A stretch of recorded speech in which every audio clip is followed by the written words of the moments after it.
L'indifférence des pays africains, il ne faut pas non plus, vis-à-vis de la guerre en Ukraine, il ne faut pas non plus l'exagérer, puisque ne serait-ce que pour des raisons commerciales et notamment le commerce des céréales, le continent africain s'est intéressé à la guerre en Ukraine et à ses conséquences. En revanche, effectivement, le fait que, notamment lors des votes aux Nations Unies, les pays africains n'aient pas suivi en bloc les pays occidentaux dans leur condamnation de la guerre en Ukraine est le signal d'une prise de distance du continent, pas parce que le continent serait pro-russe ou qu'il approuverait la guerre, pas du tout. La plupart, d'ailleurs, des chefs d'État africains ont critiqué ou condamné cette guerre. Simplement, ils ne veulent pas être embarqués dans un conflit géopolitique qui n'est pas dans l'intérêt immédiat du continent. Donc cette guerre en Ukraine est un signal que le continent africain souhaite reprendre possession de son destin, de ses objectifs, et il a saisi cette occasion pour le faire.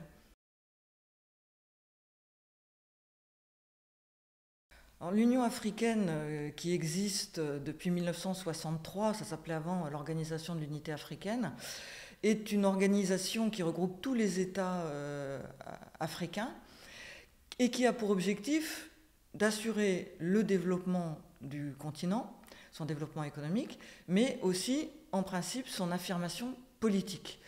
Mais là, on est sur le registre des potentialités, parce que concrètement, l'Union africaine est composée de 54 pays qui n'ont pas forcément des intérêts convergents, ni une vision convergente des intérêts du continent et de la géopolitique mondiale.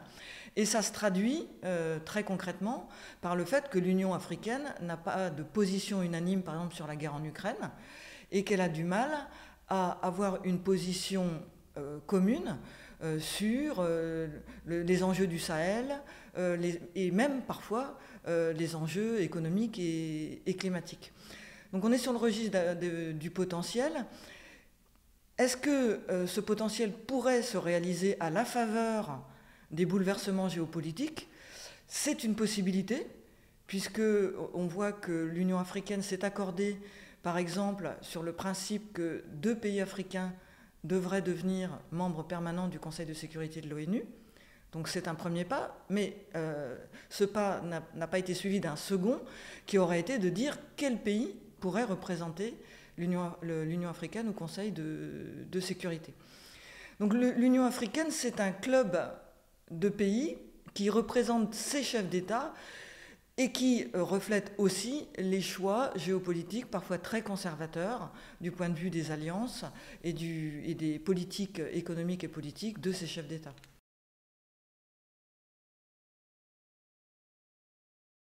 Pendant très longtemps, le continent africain était un peu un objet de l'histoire, malgré lui.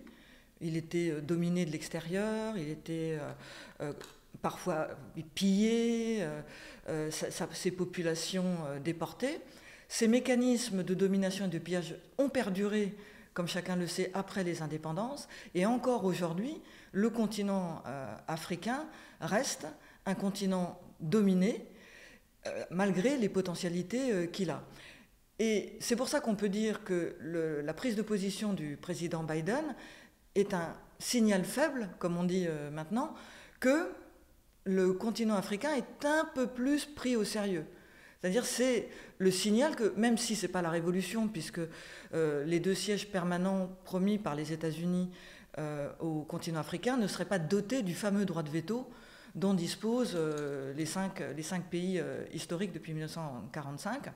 Mais c'est quand même le signal que ce qui s'est passé, notamment depuis la guerre en Ukraine, où les pays africains ont fait preuve d'autonomie, a porté, et que les pays occidentaux commencent à se dire qu'ils doivent écouter et prendre en compte, même si on n'en est pas encore à des grands bouleversements géopolitiques majeurs. Mais on a des signaux faibles.